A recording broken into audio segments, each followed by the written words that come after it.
कलम्बोली नगर के सभी सम्माननीय विद्यार्थी मित्रों, यहाँ पर उपस्थित सभी नागरिक बंधुओं, मंच पर आसीन माननीय श्री वर्तक जी, श्री संजय भाई, सुभाष जी और श्री साळुंखे जी, मैं बहुत आभारी हूँ आप सभी का कि आप यहाँ उपस्थित हैं।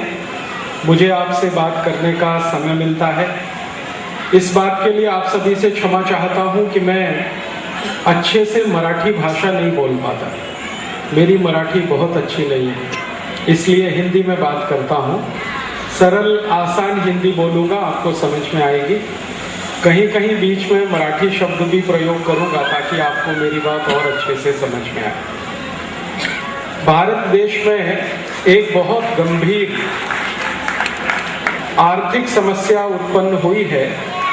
उस समस्या के समाधान के लिए पूरे भारत देश में एक अभियान चल रहा है। मैं उसी अभियान में काम करता हूँ। इस अभियान का नाम है आज़ादी बचाओ आंदोलन। ये आज़ादी बचाओ आंदोलन का अभियान महात्मा गांधी के गांव से शुरू हुआ है। महात्मा गांधी का गांव है वर्धा जिले में, महाराष्ट्र राज्य में, और उस गांव का नाम है सेवाग्राम। आप सभी अगर परिचित हैं इस गांव से तो बहुत अच्छा है, नहीं तो 2 मिनट में उसके बारे में एक जानकारी दे दूं। सेवाग्राम वो गांव है जो महात्मा गांधी की कर्म स्थली है। महात्मा गांधी का जन्म गांव आप जानते हैं, वो गुजरात में है, पोरबंदर। गांधी जी का कर्म गांव जो है वो महाराष्ट्र में है, सेवाग्राम। छोटा सा गांव है। 1936 के साल में गांधी जी ने इस गांव में आकर एक आश्रम बनाया। उस आश्रम का नाम भी सेवाग्राम आश्रम है। वहीं से ये अभियान शुरू हुआ जिसका नाम है आज़ादी बचाओ आंदोलन। मैं इसी में काम करता हूँ।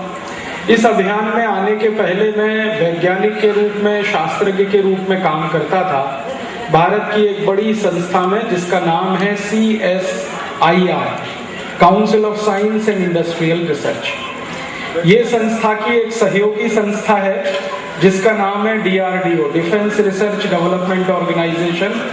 DRDO के बहुत सालों तक डायरेक्टर रहे डॉक्टर अब्दुल कलाम। भारत के राष्ट्रपति बनने से पहले वो DRDO के डायरेक्टर थे, और जिस समय वो DRDO में डायरेक्टर थे उस समय एक ज्वाइंट प्रोजेक्ट में मैंने काम किया था। CSIR और DRDO का प्रोजेक्ट था। अंतरिक्ष में उपग्रह भेजने के लिए एक बूस्टर नाम की मशीन बनाई जाती है। उस मशीन को बनाने के प्रोजेक्ट में मैं लगा हुआ था। 2-2.5 साल मैंने काम किया, उसके बाद वो छोड़ दिया, और उसके बाद ये आज़ादी बचाओ अभियान में मैं शामिल हो गया। ये आज़ादी बचाओ आंदोलन की जरूरत क्या है? आपके मन में प्रश्न आएगा कि अब हमारे देश की आज़ादी को क्या खतरा है जो आज़ादी बचाओ आंदोलन करना पड़ता है। कंपनी व्यापार के लिए आई थी। आप सभी विद्यार्थियों ने भारत का इतिहास पढ़ा है। उस परदेशी कंपनी का नाम था ईस्ट इंडिया। उसने भारत में व्यापार के लिए प्रवेश किया था, और जिस समय ये कंपनी भारत आई थी उस समय भारत का जो राजा था, उस राजा का नाम था जहांगीर। जहांगीर ने भारत देश में ईस्ट इंडिया कंपनी को व्यापार करने का लाइसेंस दिया था, और ईस्ट इंडिया कंपनी ने गुजरात राज्य के सूरत नगर में एक दुकान शुरू की थी। उस एक दुकान से उनकी दूसरी दुकान बनी, फिर तीसरी बनी, फिर धीरे धीरे 100 साल में उन्होंने इतना व्यापार किया, इतना मुनाफा कमाया कि ईस्ट इंडिया कंपनी ने तय किया कि अब भारत देश में ही रहना है। वो आए थे व्यापारी बनकर चाय और कॉफी बेचने के लिए, फिर इस देश के राजा बन गए, इस देश के मालिक बन गए। और जब ईस्ट इंडिया कंपनी का साम्राज्य स्थापित हो गया हमारे देश पर, तब उन्होंने इस देश का लूट करना शुरू किया, और लूटने के लिए उन्होंने बड़े बड़े कानून बनाए, नीतियां बनाई, नियम बनाए, और वो लूट का सारा पैसा और धन यहाँ से इंग्लैंड ले गए। अंग्रेजी ईस्ट इंडिया कंपनी ने जब लूट हिंदुस्तान में की तो भारत का क्या हाल हुआ। ईस्ट इंडिया कंपनी के आने के पहले भारत दुनिया का सबसे ज्यादा संपन्न देश था, समृद्धशाली देश था। एक अंग्रेजी इतिहासकार हुआ, उसका नाम है अर्नोल्ड टाइनबी। अर्नोल्ड टाइनबी ने भारत देश पर सबसे ज्यादा रिसर्च किया है, शोध किया है। उसने भारत देश पर कुछ पुस्तकें लिखी हैं। उनमें से एक पुस्तक है जो सारी दुनिया में चर्चित है, जिसका नाम है history of British India. Bharat का इतिहास उसने लिखा है। पुस्तक का नाम है हिस्ट्री ऑफ ब्रिटिश इंडिया, माने ब्रिटेन का जो भारत है गुलामी का, उसका इतिहास उसने लिखा है। और उसमें उसने पुस्तक के सबसे पहले पन्ने पर शुरू करते हुए ये लिखा है कि अंग्रेजों के और ईस्ट इंडिया कंपनी के भारत में आने से पहले भारत दुनिया का सबसे ज्यादा श्रीमंत देश है। और वो कहता है कि दुनिया के देशों की जो अमीरी है, अमीरी उसमें भारत सबसे ऊंचे स्थान पर है। दुनिया में मात्र 200 देश हैं, उनमें आज से 400 साल पहले भारत सबसे ऊंचे स्थान पर है। पर कैपिटा इनकम माने प्रति व्यक्ति आय, पर कैपिटा प्रोडक्शन माने प्रति व्यक्ति उत्पादन, पर कैपिटा कंजम्पशन माने प्रति व्यक्ति उपभोग, और पर कैपिटा डोमेस्टिक सेविंग्स माने घरेलू बचत, ये सब आर्थिक आधारों पर भारत दुनिया का सर्वश्रेष्ठ देश था। टॉइन भी लिखता है कि दुनिया भर के देशों का सोना, चांदी, हीरे, जवाहरात जैसा बेशकीमती सामान भारत में आता था और भारत से कुछ भी बाहर नहीं जाता। दुनिया भर के देशों से सोना चांदी भारत में क्यों आता था? क्योंकि भारत का सामान दुनिया के देशों में बिकता था। भारत सबसे बड़ा एक्सपोर्ट करने वाला देश उस समय था। अंग्रेजी इतिहासकार टॉइनबी के जो दस्तावेज हैं वो बताते हैं कि दुनिया के बाजार में जितनी वस्तुएं बिकती थी उनमें 33% वस्तुएं सिर्फ भारत की होती थी, 27% वस्तुएं चीन की होती थी, और अमेरिका और इंग्लैंड का कोई स्थान उस समय नहीं था दुनिया में। अमेरिका का तो खोज भी नहीं हुआ था तब तक। 400 साल पहले दुनिया में कोई जानता नहीं था कि अमेरिका नाम का कौन सा देश है। तो ऐसा देश भारत, दुनिया में सबसे ज्यादा निर्यात करने वाला, सबसे ज्यादा आमदनी करने वाला देश भारत, इसमें अंग्रेज जब आए और ईस्ट इंडिया कंपनी आई तो ऐसा लूटा उन्होंने कि दुनिया का सबसे श्रीमंत देश आज दुनिया के सबसे गरीब देशों में शामिल हो गया। एक जमाने में भारत सबसे ज्यादा संपत्ति वाला देश था। आज भारत दुनिया के 200 देशों में गरीबी के हिसाब से 174वें नंबर पर है। इतनी गरीबी इस देश में आई। पहले ये देश सोने की चिड़िया था, अब ये मिट्टी की चिड़िया भी नहीं रह गया। हमारे देश की गरीबी के बारे में आपको छोटी सी जानकारी दूं। 112 कोटि की हमारी लोक संख्या है, जिसमें 84 कोटि नागरिक भयंकर गरीब हैं। हमारी सरकार कहती है कि 84 कोटि भारतवासियों को एक दिवस में 20 रुपए की आमदनी नहीं होती। इतनी गरीबी इस देश में।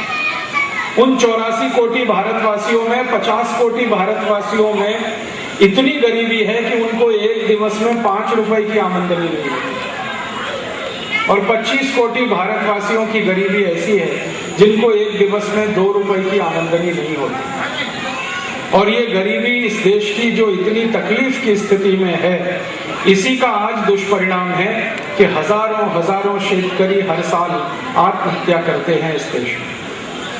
महाराष्ट्र भारत का वो राज्य है जहां सबसे जास्ती शेतकरी आत्महत्या करते हैं। एक वर्ष में महाराष्ट्र में 5600 शेतकरी आत्महत्या करते हैं। महाराष्ट्र का पड़ोसी राज्य है कर्नाटक, जहां 4500 शेतकरी दर वर्ष आत्महत्या करते हैं। और भारत में 35 राज्य हैं जिनमें एक साल में 56,000 शेतकरी आत्महत्या कर लेते हैं। गरीबी इतनी बढ़ रही है। बेकारी भी इस देश में, आजादी जब आई थी 15 अगस्त 1947 को, तो 4 कोटि भारतवासी बेरोजगार थे। अब आजादी के 60 साल के बाद 12 से 13 कोटि भारतवासी संपूर्ण बेरोजगार हैं, और 8 कोटि भारतवासी साल में 8 महीने बेरोजगार रहते हैं। माने उनको साल में 4 महीने काम मिलता है, 8 महीने उनको कोई रोजगारी उपलब्ध नहीं हो पाती। अगर सरल भाषा में ये कहा जाए तो 20 कोटि भारतवासियों को काम की जरूरत है, दरकार है, लेकिन उनके पास रोजगारी नहीं है।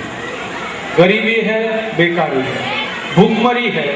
इसी महाराष्ट्र राज्य में विदर्भ क्षेत्र में अमरावती नाम का एक जिला है, उसके आसपास का एरिया मेलघाट कहलाता है। इस मेलघाट क्षेत्र में दर वर्षी 50% जन्म लेते ही मर जाते हैं। और इसलिए मर जाते हैं कि उनकी आई दूध पिलाने की स्थिति में नहीं होती, क्योंकि आई को दूध नहीं बनता, क्योंकि आई को खाने को नहीं मिलता। ऐसा महाराष्ट्र राज्य का मेलघाट एरिया है।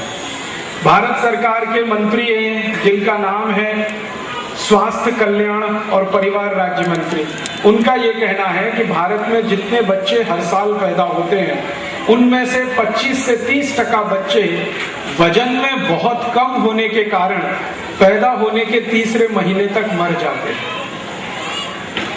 और हमारे ही सरकार के स्वास्थ्य मंत्री का कहना है कि इन बच्चों को पैदा करने वाली जो आई है 35 से 40% आई बच्चों को जन्म देने के पहले या जन्म देते ही मर जाते हैं, क्योंकि आई के शरीर में इतनी ताकत नहीं होती है कि वो प्रसव पीड़ा को बर्दाश्त कर सके, क्योंकि खाने को नहीं मिलता है भरपूर।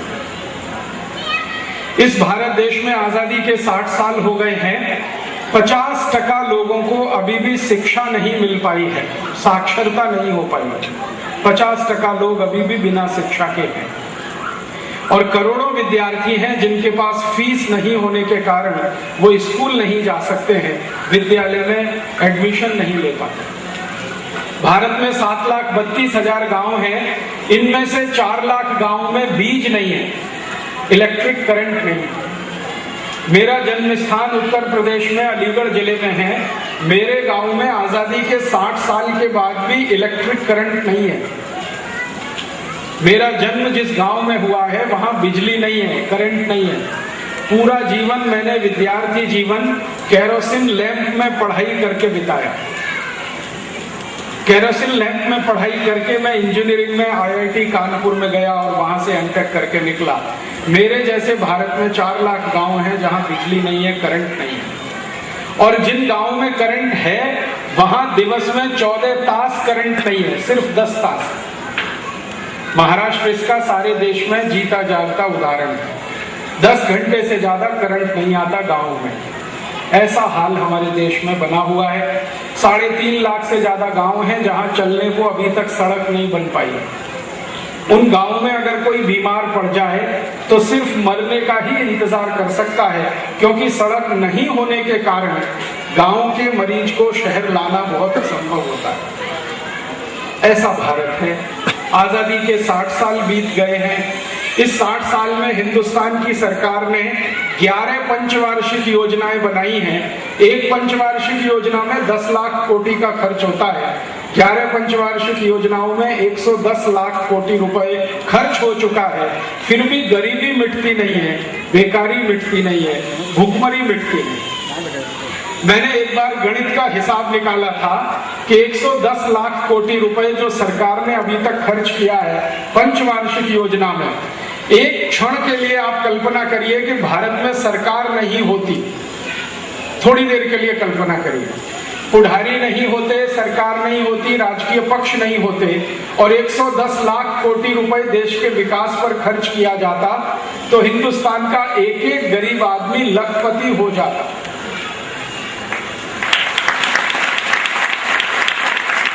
लेकिन चूंकि हमारे देश में हरामखोर राजकीय पुढ़ारी हैं,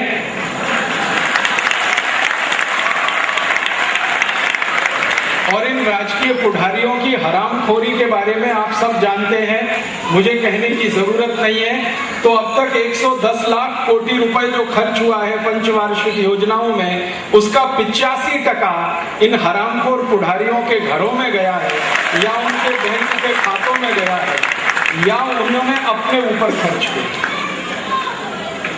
मैं पिछले 15 सालों से एक काम में लगा हुआ हूं कि भारत के जो भ्रष्टाचारी राजकीय पुढ़ारी हैं, इन्होंने कितनी संपत्ति बनाई है पिछले 60 साल में। तो अब तक 419 पुढ़ारियों का मेरे पास डिटेल आया है, बायोडेटा। बहुत डिटेल मैंने इकट्ठा किया। उनमें से महाराष्ट्र के भी कुछ पुढ़ारी हैं, आंध्रा के हैं, तमिलनाडु के हैं, केरल के हैं, उत्तर प्रदेश के हैं। 419 पुढ़ारी हैं। ये पुढ़ारी आज से 15 साल पहले सड़क पर खड़े होकर भाजी बेचते थे। ध्यान से सुनना इसको। 15 साल पहले सड़क पर खड़े होकर या तो भाजी बेचते थे या सिनेमा का टिकट ब्लैक करते थे या चाय की दुकान चलाते थे या पान का ठेला लगाते थे। ये 419 पुढ़ारी 15 वर्ष पहले इनकी जेब में 2 रुपया नहीं होता था जिससे ये चाय खरीद के पी सके, और आज इन 419 पुढ़ारियों के पास पूरे देश में 45 लाख कोटि रुपए की संपत्ति है।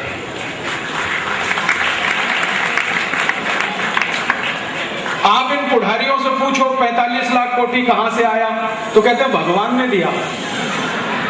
ये भगवान बड़ा बेईमान है, उनको ही देता है, मुझे नहीं देता, आपको नहीं देता, गरीबों को नहीं देता, भूखमरे को नहीं देता, मुफलिसी वालों को नहीं देता, इन पुढ़ारियों को ही देता है।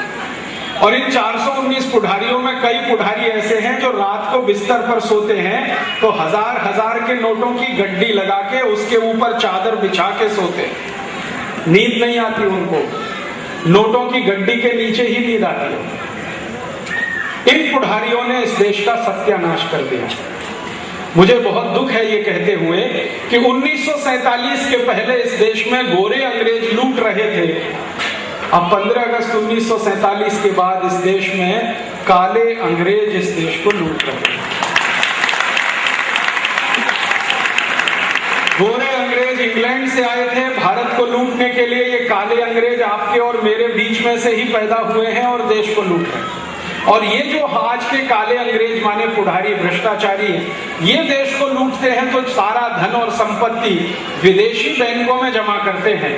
स्विट्जरलैंड नाम का एक छोटा सा देश है, वहां की 37 बैंकों में भारत के 419 भ्रष्टाचारी पुढ़ारियों का 1000 अरब डॉलर जमा है। 1000 बिलियन डॉलर। एक डॉलर में 40 रुपए होते हैं तो 1000 अरब डॉलर का मतलब होता है 40 लाख कोटि रुपए। ये इन्होंने भारत में से लूट लूट कर विदेशी बैंकों में रखा है। मेरे मन में एक योजना चल रही है आजकल, जो सारा देश मदद करे, तो इस योजना को मैं करना चाहता हूं इस देश में कि जिन पुढ़ारियों ने भारत का धन लूटकर विदेशी बैंकों में रखा है, इस धन को भारत में वापस लाया जाए और इसको भारत की राष्ट्रीय संपत्ति घोषित कराया जाए।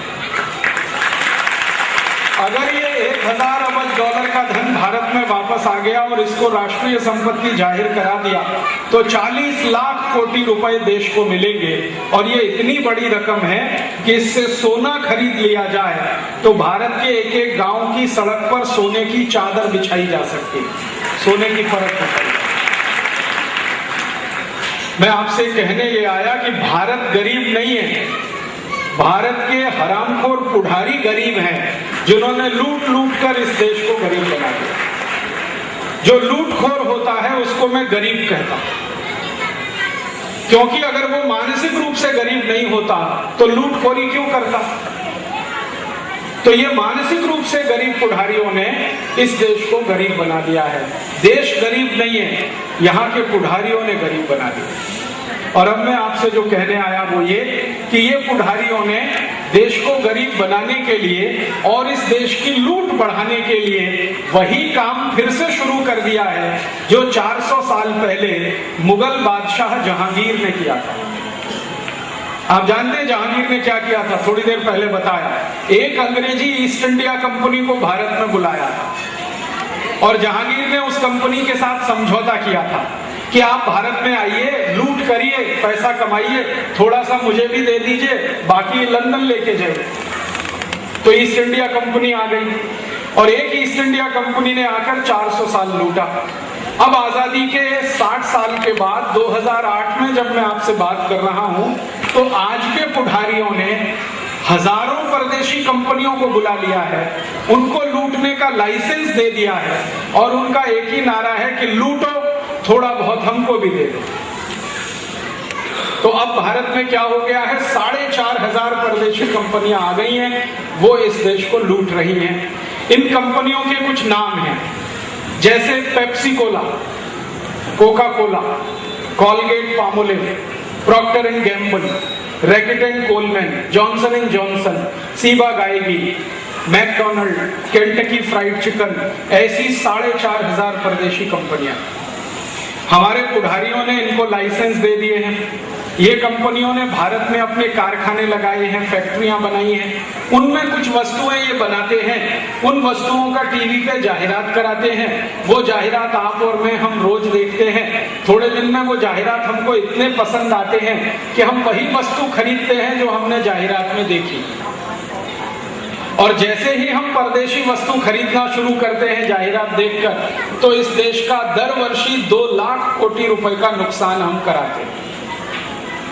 कैसे होता है ये सारा खेल, मैं आपको एक उदाहरण से समझाता हूं। आप कभी भी टीवी चैनल स्विच ऑन करिए और आपको बातमी देखनी है, बातमी, तो कोई चैनल शुरू करिए, आज तक शुरू करिए, एनडीटीवी शुरू करिए, स्टार न्यूज शुरू करिए, कोई भी चैनल शुरू करिए, तो आप देखेंगे कि उस चैनल में 2 मिनट बातमी आती है और 3 मिनट जाहिरात आता है। पहले बातमी फिर जाहिरात, पहले बातमी फिर जाहिरात, फिर बातमी फिर जाहिरात, फिर बातमी फिर जाहिरात। अंत में क्या होता है, बातमी भूल जाती है, जाहिरात याद हो जाती है। मैं किसी को भी पूछता हूं आपने कल क्या बातमी देखी, कहते माहिती नहीं। फिर मैं उसको पूछता हूं आपने कल जाहिरात क्या देखा, वो पट से बोलता है ठंडा मतलब। देखिए आप भी बोल रहे हैं, बातमी याद नहीं है, जाहिरात याद। अब ये जाहिरात क्यों याद हो जाता है और बातमी याद क्यों नहीं हो पाती है? कारण ये है कि बातमी हर घंटे 2 घंटे में बदल जाती है, नई बातमी आ जाती है, लेकिन जाहिरात बदल नहीं होता। वो 1 दिवस, 10 दिवस, 1 महीना, 1 बरस, 2 बरस, 10 बरस एक ही चलता है। ठंडा मतलब कोका कोला, ठंडा मतलब कोका कोला, ठंडा मतलब कोका कोला। तो चूंकि जाहिरात बदलता नहीं, याद हो जाता है। याद हो जाए तो फिर बाजार में जाकर हम वही वस्तु खरीदते हैं जो जाहिरात में देखा। माने हम कोका कोला पीते हैं, फिर पेप्सी कोला पीते हैं। किसी को भी पूछो भाई क्यों पी रहे हो कोका कोला, तो कहते हैं आमिर खान कह रहा है इसलिए पी रहे, सलमान खान कह रहा है इसलिए पी रहे, शाहरुख खान कह रहा है इसलिए पी रहे। अब आमिर खान क्यों कहता है ये ठंडा मतलब कोका कोला, एक बार मैंने ये जानने के लिए आमिर खान को ईमेल किया, कंप्यूटर के माध्यम से उसको एक पत्र लिखा और आमिर खान को मैंने एक प्रश्न किया, do you drink Coca Cola, क्या तुम कोका कोला पीते हो? तो आमिर खान ने मुझे उत्तर दिया, I do not drink Coca Cola, मैं पीता नहीं हूं Coca Cola, I only advertise Coca Cola, मैं सिर्फ उसका जाहिरात करता हूं। मैं उसको पूछा तुम जाहिरात क्यों करते हो, तो उसने कहा 7 कोटि रुपए मिलता है ठंडा मतलब कोका कोला बोलने का। 7 कोटि। आमिर खान ने मुझे बताया, तब माहिती हुआ, मैं तो फिल्म देखता नहीं। उसने कहा कि मैं 1 वर्ष में 1 फिल्म बनाता हूं और उसमें 3 कोटि रुपए मिलता है। 1 वर्ष में 3 कोटि की आमदनी है और ठंडा मतलब कोका कोला 5 मिनट बोलता हूं तो 7 कोटि की आमदनी होती है। तो उसने कहा आजकल मैंने फिल्म बनाना कम कर दिया है क्योंकि उसमें पैसा कम है, और ये ठंडा मतलब कोका कोला ये शुरू कर दिया है क्योंकि इसमें पैसा ज्यादा है। फिर मैंने आमिर खान को एक बार पूछा कि तुम पीते क्यों नहीं हो कोका कोला, जाहिरात क्यों करते हो? तो उसने कहा जाहिरात तो पैसे के लिए करता हूं, पीता इसलिए नहीं हूं कि ये पीने लायक नहीं। मैं पूछा क्यों नहीं है पीने लायक? तो उसने कहा मेरा डॉक्टर मना करता है इसको नहीं पीना। मैं उसको पूछा क्या कहता है तुम्हारा डॉक्टर? तो कहता है मेरा डॉक्टर कहता है दिस इज हाईली एसिडिक। मतलब क्या है, कोका कोला में जास्ती एसिड है, इसलिए आमिर खान का डॉक्टर उसको बोलता पीना नहीं तो इससे एसिडिटी हो जाएगी, हाइपर एसिडिटी हो जाएगी, थोड़े दिन में अल्सर हो जाएगा, पेप्टिक अल्सर हो जाएगा और अंत में कैंसर हो जाएगा और मर जाओगे। इसलिए आमिर खान पीता नहीं, दूसरों को पिलाता। जब आमिर खान ने मुझे ये कहा कि मैं इसे पीता नहीं क्योंकि इसमें एसिडिटी, हाइपर एसिडिटी होने की शक्यता है, तब मुझे मन में एक विचार आया कि पता करना चाहिए पेप्सी कोला में क्या एसिड है। एसिडिटी माने एसिड है तभी तो एसिडिटी है। तो मैंने मुंबई के बाजू में एक बहुत बड़ा नगर है, उसका नाम है पुणे। पुणे में जिन वैज्ञानिकों ने जांच किया उन्होंने बताया कि पेप्सी और कोका कोला में जो एसिड है उसका नाम है फॉस्फोरिक एसिड। हार्पिक बनता है। हार्पिक आपने जाना है, देखा है? हार्पिक क्या करता है? संडास साफ करता है। तो संडास साफ करने वाला जो हार्पिक है वो फॉस्फोरिक एसिड से बनता है, उसी फॉस्फोरिक एसिड से कोका कोला भी बनता है। और जिन वैज्ञानिकों ने जांच किया उन्होंने कहा कि संडास साफ करने वाले हार्पिक में जितनी मात्रा में एसिड है, एसिड की मात्रा पता है कैसे जानते हैं? पीएच नाम सुना है? पीएच वैल्यू, हाँ पीएच वैल्यू उसने कहा कि पेप्सी कोला कोका कोला का पीएच वैल्यू है 2.4, 2.4, और मैंने एक दिन हार्पिक का पीएच वैल्यू निकाला, वो भी 2.4 ही है। तब मुझे एक आइडिया ये आया कि हार्पिक से अगर संडास साफ हो सकता है तो पेप्सी से भी होना चाहिए, क्योंकि दोनों एक ही क्वालिटी के हैं। तो एक दिवस मैंने मेरी आई को कहा कि आई हम हमारा संडास अभी पेप्सी से साफ करेंगे। तो मेरी आई थोड़ी परेशान हुई, उसने कहा क्या बकवास कर रहा है। मैंने कहा इसका जो एसिडिटी है माने पीएच वैल्यू है ये हार्पिक के बराबर है। तो मेरी आई ये सब समझती नहीं है क्योंकि वो स्कूल नहीं गई, बस उसने इतना जरूर मान लिया कि हाँ ठीक है करके देख लेना। तो मैंने आई को कहा 30 दिवस संडास साफ नहीं करेंगे, इसको गंदा होने देंगे, तभी तो असली परीक्षण होगा कि कितनी ताकत है पेप्सी और कोक में। तो 30 दिवस मैंने संडास साफ नहीं किया, वो बहुत गंदा हो गया, आधा इंच उसमें पीला कचरा जमा हो गया। फिर क्या हुआ, मैं एक बोतल पेप्सी कोला खरीद के लाया, एक बोतल कोका कोला लाया, दोनों को मैंने आपस में मिलाया, फिर टॉयलेट पॉट पे उसको गिराया और 2 मिनट के बाद टॉयलेट पॉट को पानी से साफ किया तो टॉयलेट पॉट झकाझक सफेद, एकदम वाइट एंड वाइट, एकदम नीट एंड क्लीनर।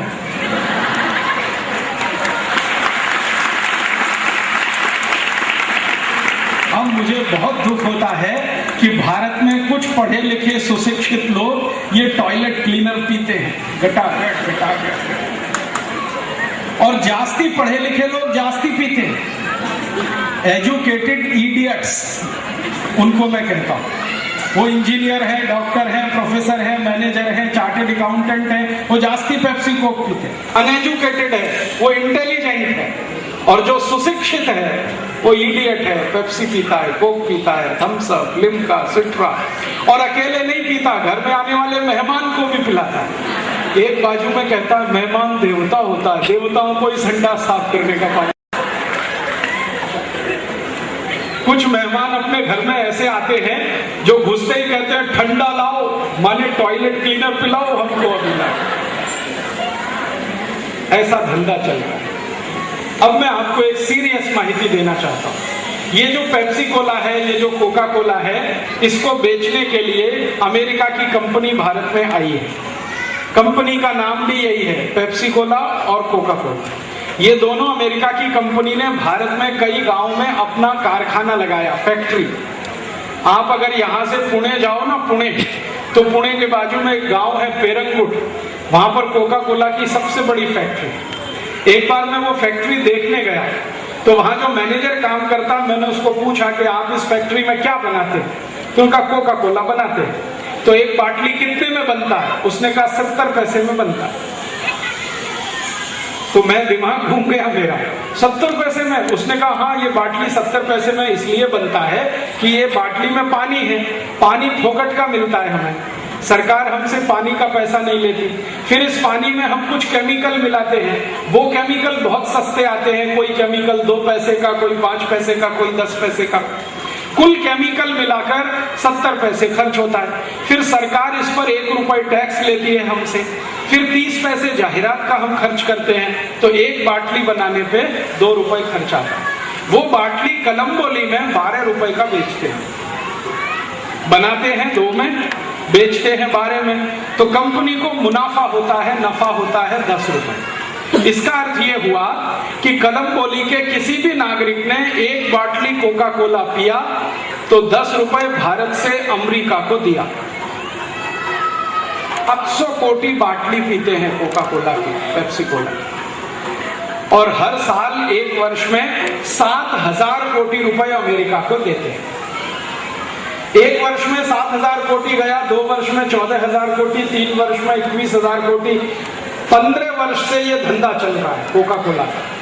तो 15 वर्ष में 1 लाख कोटि रुपए भारत से अमेरिका चला गया। ये 1 लाख कोटि रुपए इतनी बड़ी रकम है जिसमें कम से कम 10,000 इंजीनियरिंग कॉलेज बन सकते हैं। रुपए से सोना खरीद लिया जाए तो महाराष्ट्र राज्य के 19,000 गांवों की सड़क सोने से बन सकती है।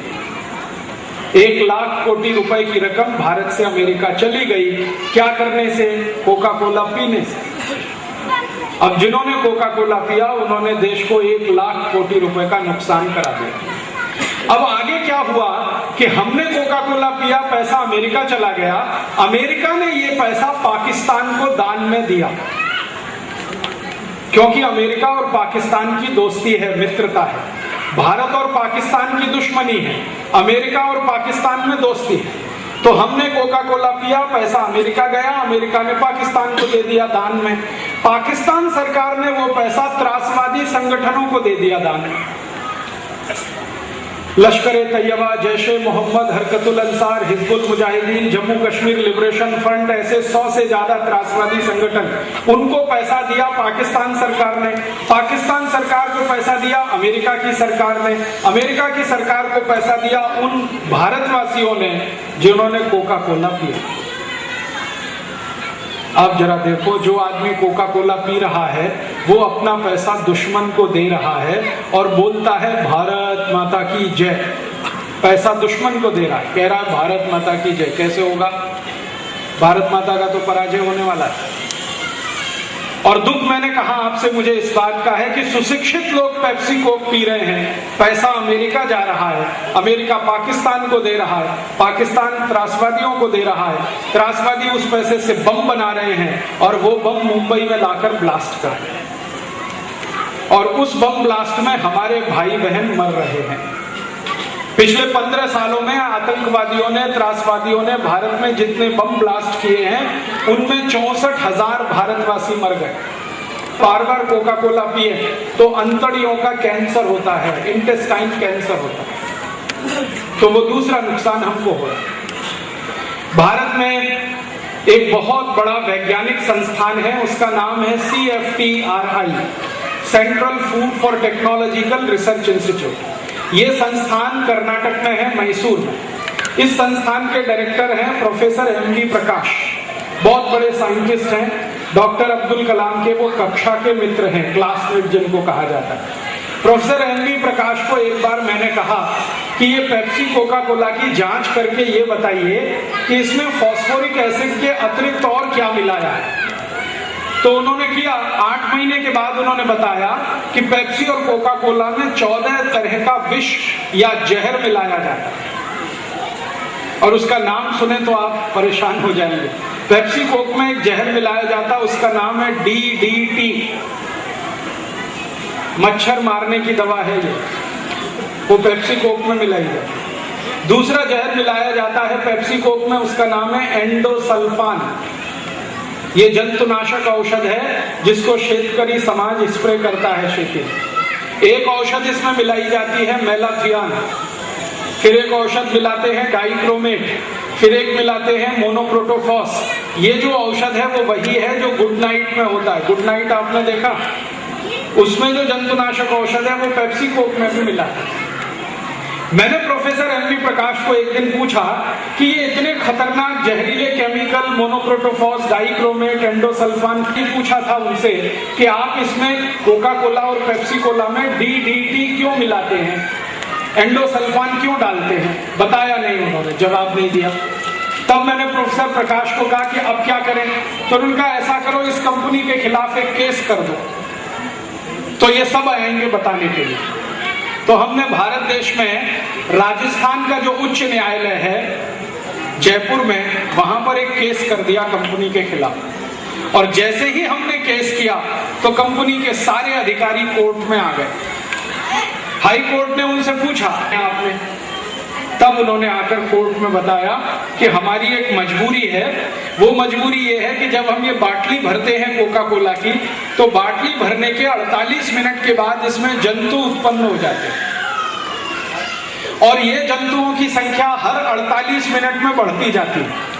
और हमारी जो बाटली बनती है और बाजार में जब बिकती है तो इसमें 90 दिन खत्म हो जाते हैं, माने बाटली बनने से बिकने तक 90 दिन का समय लगता है। तो 3 महीने में बाटली में इतने जंतु आ जाते हैं कि कोई भी आंखों से देख सकता है, तो कोई देख लेगा जंतुओं को तो पिएगा नहीं। इसलिए इन बाटलियों में हम जंतुनाशक औषध मिला देते हैं ताकि जंतु मरते रहें, और कोई भी पिएगा तो उन्होंने कहा फिर वो उसकी समस्या है जो पिएगा विकलांग हो जाए।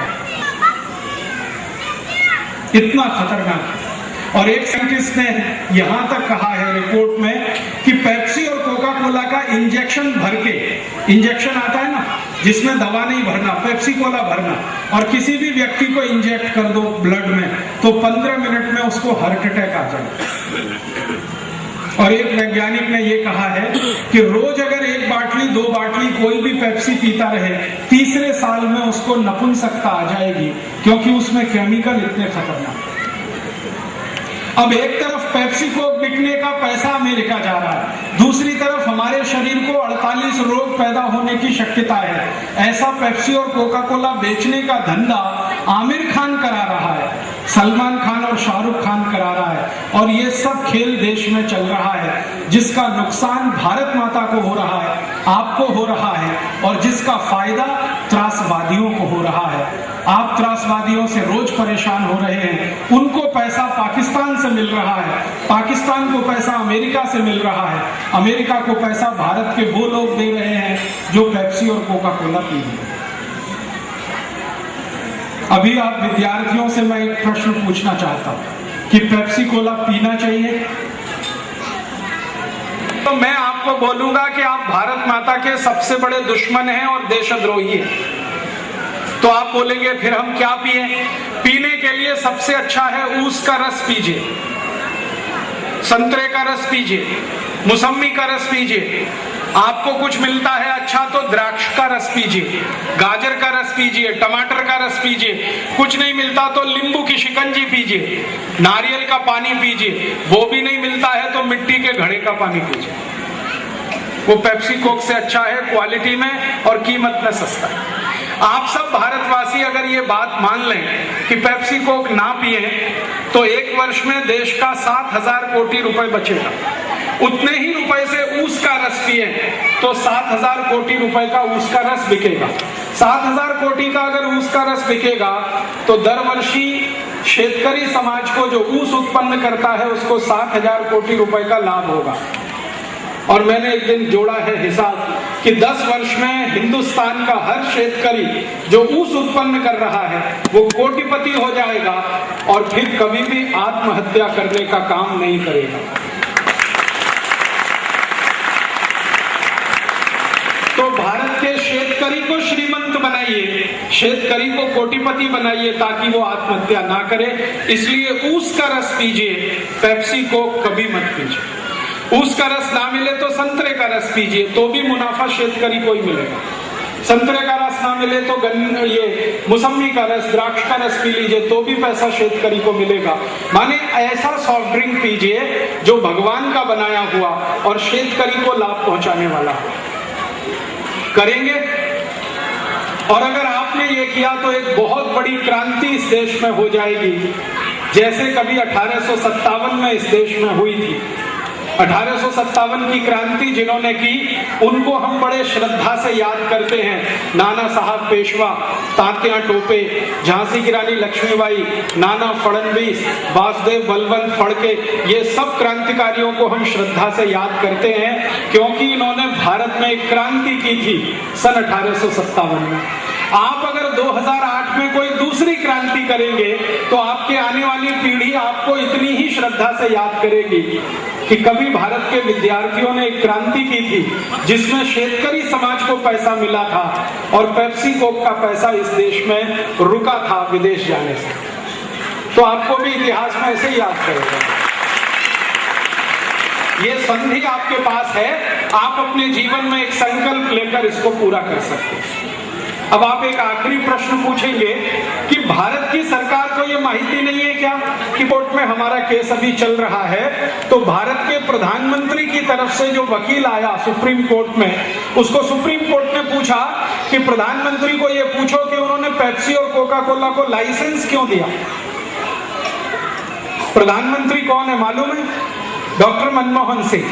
यही व्यक्ति थोड़े दिन पहले देश में वित्त मंत्री भी थे 1991 में, जब नरसिम्हा राव प्रधानमंत्री थे, और इन्होंने ही पेप्सी और कोका कोला को लाइसेंस दिया है, डॉक्टर मनमोहन सिंह ने। उस पर हस्ताक्षर इन्हीं के हैं, उसकी फोटोकॉपी मेरे पास है। तो मैंने सुप्रीम कोर्ट को वो पेपर्स दिए कि डॉक्टर मनमोहन सिंह ने साइन किए हैं और लाइसेंस दिया है पेप्सी कोक को, तो मनमोहन सिंह को पूछा जाए कि उन्होंने क्यों किया ऐसा। तो मनमोहन सिंह की तरफ से सुप्रीम कोर्ट में जो जवाब आया वो सुनने लायक है। हमारे देश के प्रधानमंत्री ने कहा कि मैंने पेप्सी और कोका कोला को लाइसेंस दिया है बहुत बड़ी मजबूरी में, खुशी से नहीं। तो मजबूरी क्या है? तो प्रधानमंत्री ने कहा कि भारत की सरकार ने सन 1991 के साल में अमेरिका से कर्ज लिया था। कर्ज इतनी जरूरत थी कि भारत देश का खजाना बिल्कुल खाली हो गया था और भारत की सरकार ने खजाने का सोना भी बेच दिया था, 47 मीट्रिक टन। तो मनमोहन सिंह ने कहा कि हमारे पास कोई विकल्प नहीं था, खजाने का सारा सोना बिक चुका था, पैसे हमारे पास थे नहीं, हमको कर्ज चाहिए था, हमने अमेरिका से कर्ज मांगा। अमेरिका ने हमारे ऊपर शर्त लगाई कि जब तक पेप्सी कोक को लाइसेंस भारत में आप नहीं दोगे हम कर्ज नहीं देंगे। तो इस मजबूरी में हमने कर्ज दिया।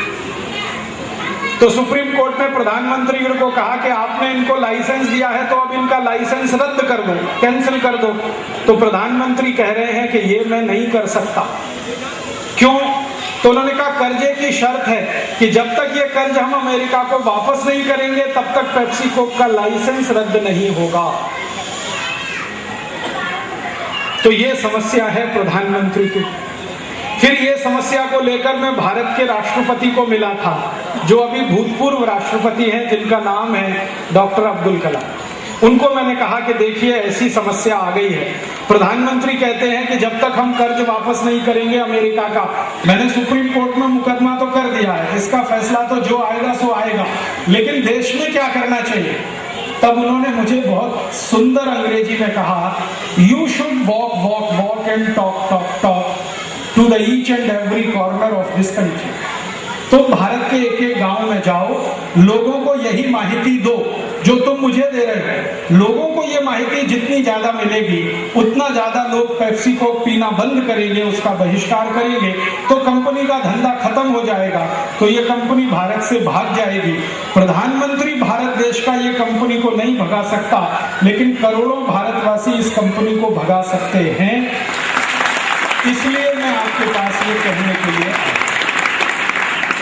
और आप याद रखिएगा कि हमें ये पेप्सी और कोक कंपनी को ऐसे ही भगाना है जैसे हमने ईस्ट इंडिया कंपनी को भगाया है। ईस्ट इंडिया कंपनी को भगाने के लिए हमारे देश में एक बड़े क्रांतिवीर आए थे जिनका नाम था लोकमान्य बाल गंगाधर तिलक। पुणे में उन्होंने एक आंदोलन शुरू किया था 1905 में, उसका नाम था स्वदेशी आंदोलन। और तिलक गांव-गांव जाते थे और लोगों को कहते थे कि अंग्रेजों को भगाना है तो अंग्रेजी वस्तु का बहिष्कार करो, अंग्रेजी कापड़ पहनना बंद करो, अंग्रेजी वस्तु वापरना बंद करो। तो लोगों ने तिलक की बात को स्वीकार किया था और अंग्रेजी वस्तु वापरना कम किया था। तो धीरे धीरे अंग्रेजों का धंधा कम हुआ था। फिर महात्मा गांधी ने इसी सूत्र को आगे बढ़ाया था और अंग्रेज 1947 में भारत से भाग गए थे। तो अगर अंग्रेज भाग सकते हैं तो पेप्सी और कोका कोला भी भागेगा। बस आपका सहकार चाहिए, सहयोग चाहिए, और वो सहकार इस रूप में चाहिए कि आप कभी पेप्सी को पीना नहीं, किसी को पिलाना नहीं, मुफ्त में भी कोई दे तो कभी लेना नहीं। मंजूर है? बहुत अच्छा। अभी दूसरा एक छोटी सी माहिती आपको और देना चाहता हूँ। पेप्सी कोका कोला, एक तीसरी है, उसका नाम है कोलगेट पामोलिव। इसको भी भगाना है। ये कंपनी क्या धंधा कर रही है, ये टूथपेस्ट बेच रही है और टीवी पे जाहिरात आता है उसका, और टीवी पे जाहिरात में कहते हैं कि कोलगेट बेस्ट क्वालिटी पेस्ट है, इससे दांतों की बदबू दूर होती है, दांतों की सड़न दूर होती है, इसमें कैल्शियम मिलाया हुआ है, इसमें फास्फोरस भी है, वगैरह वगैरह, ऐसे जाहिरात आते हैं। एक बार कोलगेट कंपनी को मैंने पत्र लिखा और पूछा कि आपके टूथपेस्ट में कैल्शियम कैसे मिलाते हैं। तो उसके अधिकारी ने कहा कि हम कैल्शियम मिलाते नहीं है, हम तो एक ऐसी वस्तु से कोलगेट बनाते हैं जिसमें कैल्शियम होता है। तो मैंने पूछा वो वस्तु क्या है, तो उन्होंने कहा वो वस्तु है डूकर की हड्डी। सुअर की हड्डियां, पिग बोन्स। मैंने उनको पूछा ये डूकर की हड्डियां कहां से लाते हैं? तो उन्होंने कहा भारत में बहुत मिलती है। कहां मिलती है? तब उस कंपनी ने बताया कि भारत में 3600 कसाई खाने चलते हैं, जहां दर रोज 14,000 डूकर कटते हैं। इनका मांस उत्पन्न होता है, उसको बाजार में एक कंपनी खरीदी करती है, और जो कंपनी डूकर का मांस खरीदी करती है उसका नाम है मैकडॉनल्ड, और वो डूकर के मांस से बनाती है पिज़्ज़ा, उससे बनता है बर्गर, फिर बनता है हॉट डॉग, फिर बनता है कोल्ड डॉग, और पढ़े लिखे इडियट क्लास के लोग इसको गपर गपर खाते हैं, डूकर के मांस का पिज़्ज़ा, बर्गर, हॉट डॉग। आप ध्यान देना, सुशिक्षित नागरिक ही पिज़्ज़ा खाता है, अशिक्षित नागरिक नहीं खाता, वो जवारी की भाखरी खाता, वो पिज़्ज़ा और बर्गर खाता है डूकर के मांस का बनाया हुआ। फिर कहता गर्व से कहो हम हिंदू हैं, डूकर का मांस खा के कहता हिंदू है।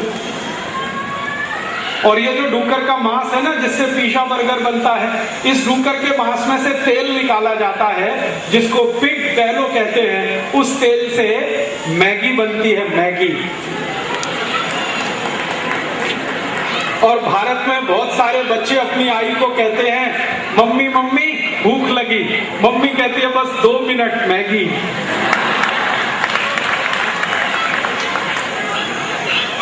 तो मैगी बनती है, पिज़्ज़ा बर्गर बनता है, मांस बिक जाता है। उसकी हड्डियां क्या कहा जाती हैं? हड्डियों को कॉलगेट कंपनी खरीदती है, हड्डियों को सूर्य प्रकाश में सुखाया जाता है, फिर मशीन में डालकर पाउडर बनाया जाता है, फिर उस पाउडर से कॉलगेट बनता है। फिर कहते हैं सांस की बदबू दूर हो गई है। कई लोगों को मैंने देखा है उपवास करते हैं, 10-10 दिन का उपवास करते हैं, गणपति उत्सव में 10 दिन उपवास करते हैं, पानी भी नहीं पीते, लेकिन सवेरे ही सवेरे डूकर की हड्डियों का पाउडर घिस लेते हैं। ऐसा हो रहा है हमारे देश। तो आपको मेरी दूसरी विनती है कि आप ये कॉलगेट नहीं लगाना। तो आप बोलेंगे कॉलगेट की जगह कौन सा पेस्ट लगाना? कॉलगेट की जगह आप बोलेंगे पेप्सोडेंट लगाना। क्या पेप्सोडेंट बनता है? भैंस की हड्डियों से, मछली की हड्डियों से। तो आप बोलेंगे क्लोजअप लगाना, क्लोजअप बनता है गाय की हड्डियों से। तो आप बोलेंगे कौन सा पेस्ट लगाना? मेरी बात माने तो कोई पेस्ट मत लगाना। आप लिमड़ा के दातन से, नीम के दातन से दांत साफ करना। कड़ू नीम की काढ़ी, tax free, cost free, side effect नहीं है, एक्सपायरी डेट कुछ भी नहीं है। गांव गांव गली गली कड़ू नीम की काढ़ी मिलती है, उससे दांत घिसना तो दांत मजबूत होंगे, पैसे बचेंगे और मुनाफा शेतकरी समाज को मिलेगा। 50 लाख शेतकरी नागरिकों को काढ़ी बेचने का रोजगार मिल जाए। आप कभी मुंबई जाते हैं? मुंबई के सभी रेलवे स्टेशन में कड़ूलीम की काढ़ी मिलती है। 1 रुपए की 2 रुपए की 3, दादर में मिलती है, घाटकोपर में मिलती है, कहीं भी मिलती है। मुंबई बीटी में मिलती है, चर्च गेट में मिलती है। अब मुंबई में मिलती है तो कलम्बोली में भी मिल सकती है। कैसे मिलेगी? आप डिमांड करो तो सप्लाई आएगी।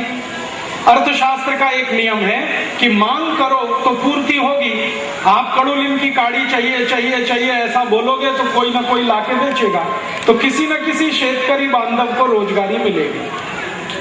और एक फायदा क्या होगा?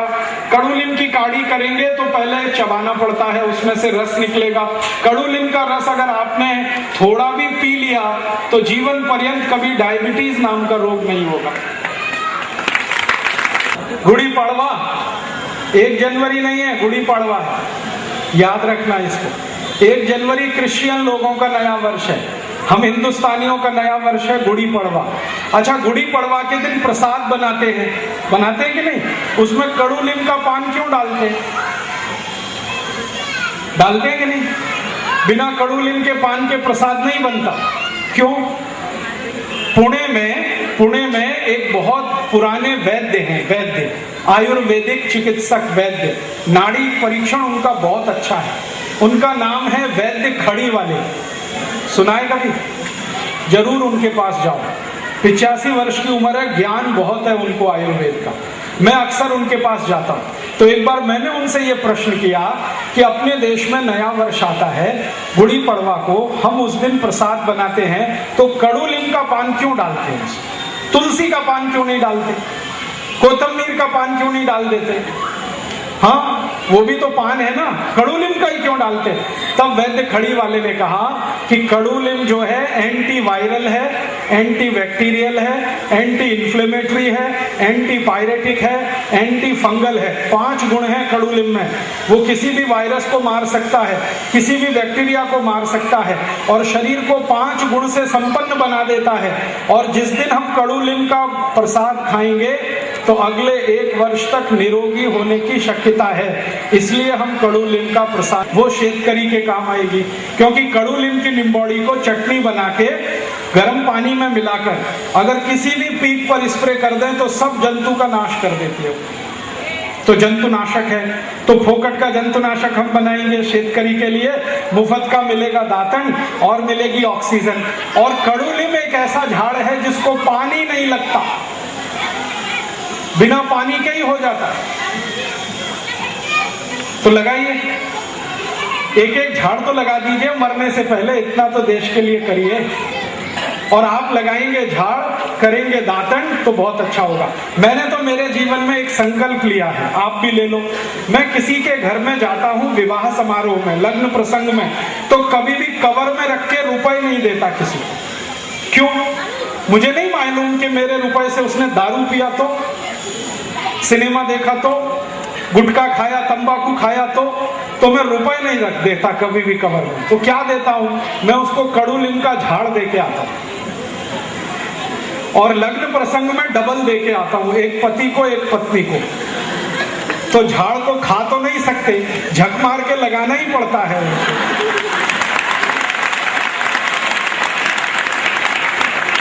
तो 2 झाड़ तो लगे। और कोई लोग कहते हैं राजीव भाई हमारे घर में झाड़ लगाने को जगह नहीं है, तो पड़ोसी के घर में लगा दो, डबल फायदा, उसको भी मिलेगा आपको भी मिलेगा। तो झाड़ लगाओ।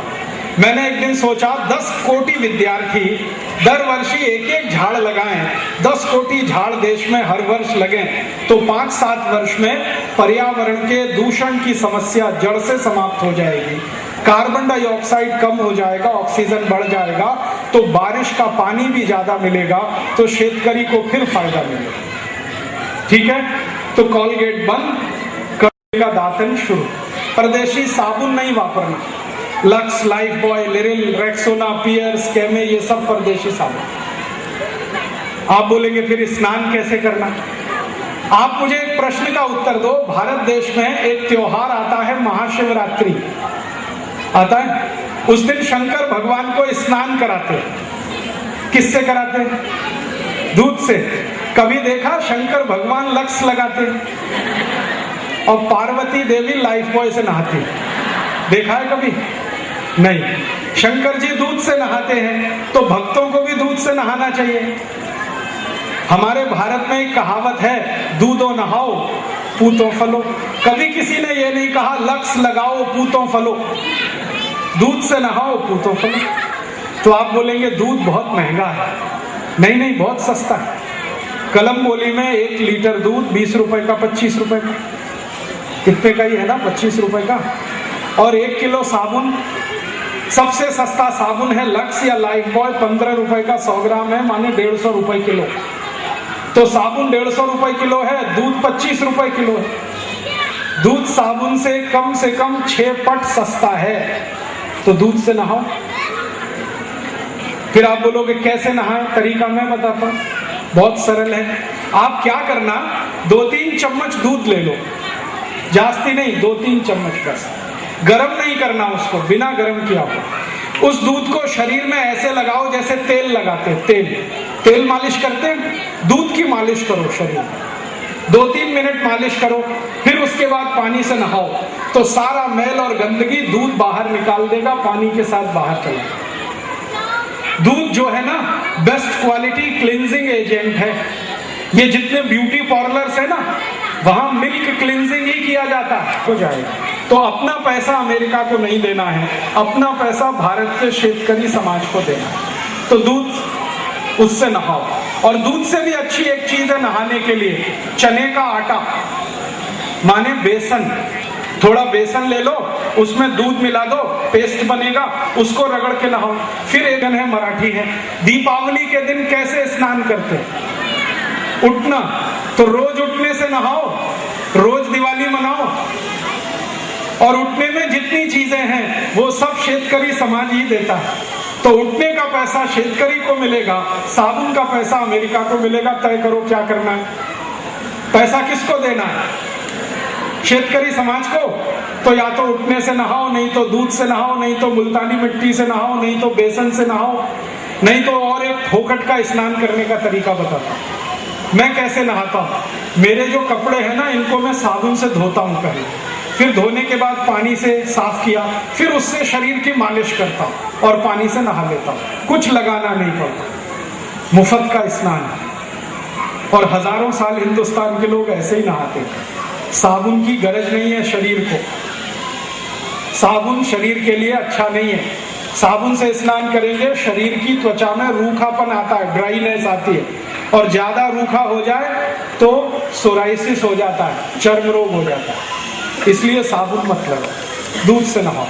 और दूध के नहाने का एक और फायदा है, दूध से नहाओगे तो चामड़ी है ना, त्वचा, ये एकदम सॉफ्ट रहती है, नरम। और त्वचा नरम रहेगी तो फेयर एंड लवली भी नहीं लगानी पड़ेगी। आजकल बहुत लोग फेयर एंड लवली लगाते हैं, पढ़े लिखे लोग ज्यादा लगाते हैं, क्योंकि इडियट वही है। ये लोग फेयर एंड लवली लगाते हैं, मैं उनको पूछता हूं क्यों लगाते हो, तो कहते हैं इससे गोरापन आता है। तो मैंने मेरे गांव में एक मशी को फेयर एंड लवली लगा के देखा, रगड़ रगड़ के 4 साल लगाया, वो मशी अभी भी काली की काली है। दुनिया में ऐसी कोई क्रीम नहीं है जो काले को गोरा बना दे, जो काला है वो काला है, जो गोरा है वो गोरा है। इसलिए फेयर एंड लवली मत लगाओ, फालतू का खर्चा है। 25 ग्राम फेयर एंड लवली 40 रुपए में आती है, 50 ग्राम 80 रुपए में, 100 ग्राम 160 रुपए में, 1 किलो 1600 रुपए में। खाओ, किशमिश खाओ, बादाम खाओ। ये फेयर एंड लवली में क्यों फंस गए? तो आप कहते हैं इससे सुंदरता आती है, फेयर एंड लवली से कुछ सुंदरता नहीं आती। मेरा एक दोस्त है, मैं बताता हूँ, वो मेरे साथ IIT में पढ़ता था कानपुर में, वो मद्रास का रहने वाला है। आपके घर में तवा होता है ना, तवा, उसको उल्टा कर दो, इतना काला है। हाँ, और 20 साल से फेयर एंड लवली लगा रहा है, 20 साल से, अभी भी चिक्कट काला। कोई क्रीम बनी नहीं है काले को गोरा बनाने के लिए, ये आपको मूर्ख बनाते हैं। क्रीम से सुंदरता नहीं आती, पाउडर और लिपस्टिक से सुंदरता नहीं आती। सुंदरता आती है गुण, कर्म और स्वभाव से। आपके गुण अच्छे बनाओ, कर्म अच्छे करो, स्वभाव अच्छा रखो। जिनके गुण, कर्म, स्वभाव अच्छे होते हैं वो दुनिया में सबसे सुंदर होते हैं। और भारत में तो ये कहा जाता है शरीर सुंदर नहीं होता, आत्मा सुंदर होती है। क्योंकि शरीर तो नश्वर है, आज नहीं तो कल, कल नहीं तो परसों, मरना सभी को है। मरने के बाद आपका जब अंतिम संस्कार किया जाता है ना, तो पूरा शरीर 20 ग्राम माटी में बदल जाता है। मैं बहुत बार कई लोगों के अंतिम संस्कार में गया हूं और मैंने वजन किया है कि मरने से पहले वो शरीर 70 किलो का है और लकड़ी से जलाने के बाद 20 ग्राम का रह जाता है। तो इस शरीर पर क्यों घमंड कर रहे हो इतना?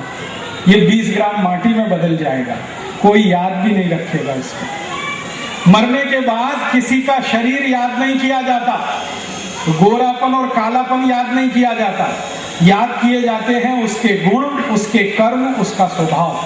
कोई मर जाए तो हम कहते हैं ओहो कितना देशभक्त था, कितना देवभक्त था, कितना धर्म भक्त था, बेचारा मर गया।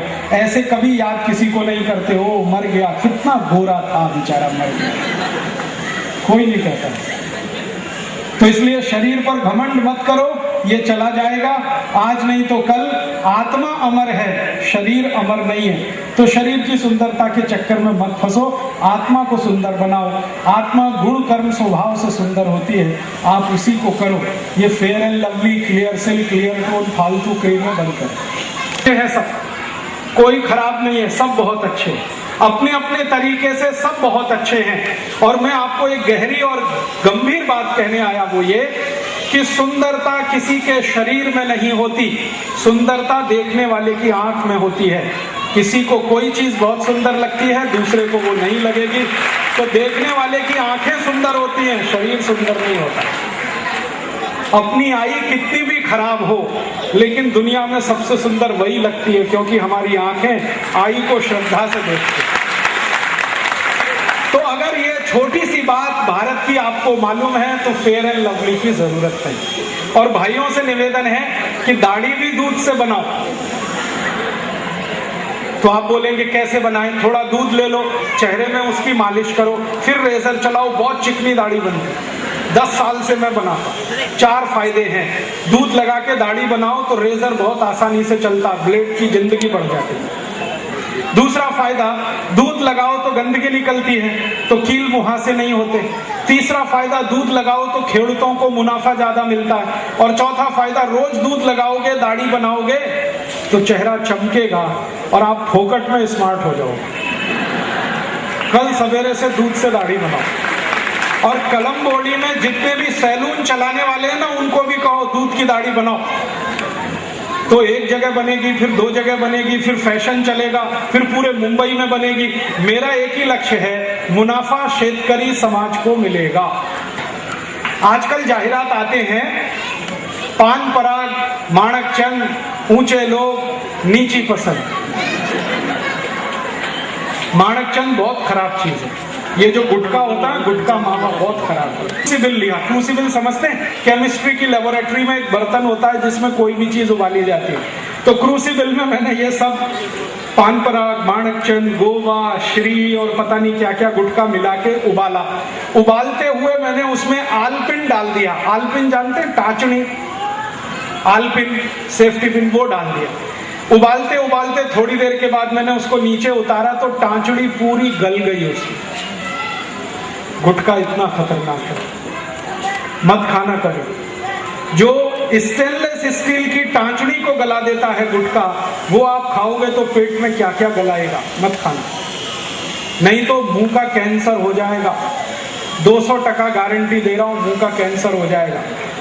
और गुटखा खाओ तो उसके पहले 1 दिन 10 मिनट भारत के कृषि मंत्री शरद पवार की मुलाकात ले लेना।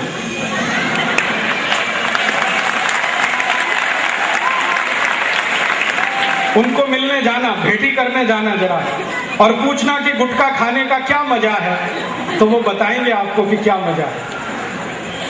उनसे अच्छा कोई नहीं बता सकता इस देश में गुटखा खाने का क्या मजा है। ये हाल हो गया है मुंह का, एक तरफ मुंह लटका हुआ। तो गुटखा खाओ तो पहले याद कर लेना, भारत के कृषि मंत्री को अगर ये हो सकता है तो आपको तो उससे भी जल्दी हो सकता है। मत खाओ। तो आप बोलेंगे फिर क्या खाएं? गुटखे से अच्छा बहुत कुछ है खाने के लिए। काजू खाओ, बादाम खाओ, किशमिश खाओ, मुनक्का खाओ, क्या नहीं है अपने पास? गुटखा ही क्यों खा रहे हो? गुटखा आता है 4 रुपए का 2 ग्राम, 8 रुपए का 4 ग्राम, और ज्यादा हिसाब लगाते जाओ तो 1600-1700 रुपए किलो बैठता है। इतनी महंगी चीज खाने की क्या दरकार है? 200 रुपए का ही काजू अच्छा है खाने को, बस नहीं करना। और व्यसन में एक आखिरी चीज है, चाय और कॉफी भी नहीं पी। ये भी व्यसन है। चाय का व्यसन इतना खराब है, अंग्रेज आए तो उन्होंने चाय पिलाई फोकट में। अब हम इतने पागल हैं कि खरीद कर पी रहे हैं। चाय को अंग्रेजों ने लाया इस देश में, अंग्रेजों के पहले चाय नहीं थी इस देश में। अब हम पी रहे हैं, और इतना पी रहे हैं कि एक दिन में 10-10 प्याले पी जाते हैं। किसी को भी पूछो बोलता है any time is T time, कभी भी चाय पी सकता। कई लोग तो कहते हैं कि सवेरे राजीव भाई संडास नहीं उतरती जब तक चाय नहीं पी लेते।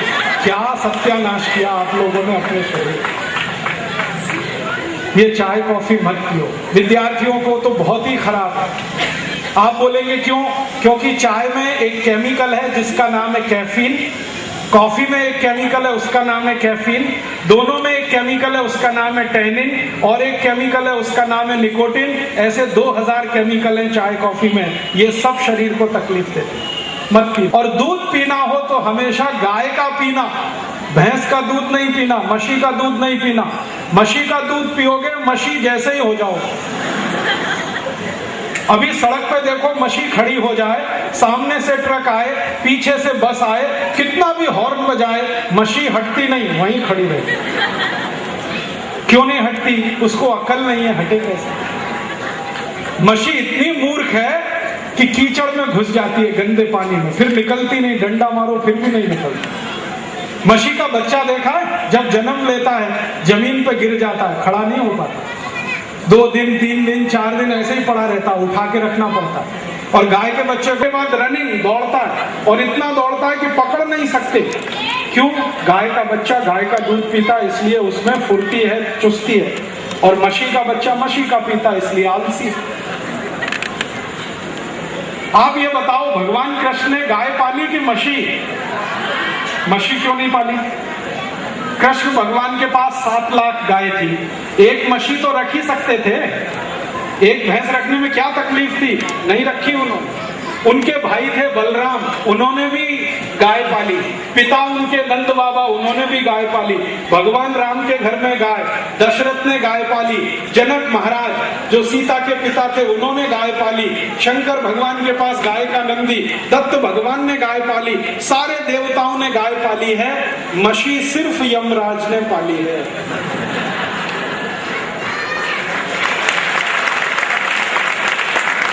तो मशी का दूध पियो, यमराज के पास जाओ। जाना है? मत जाओ, अभी देश को जरूरत है आपको। मशी का दूध कभी नहीं पीना। आपको मैं एक गंभीर माहिती देता हूं। आपने आजकल डॉक्टरों के मुंह से सुना है दूध पीने से कोलेस्ट्रॉल बढ़ता है। वो मशी का दूध पीने से बढ़ता है, गाय का नहीं।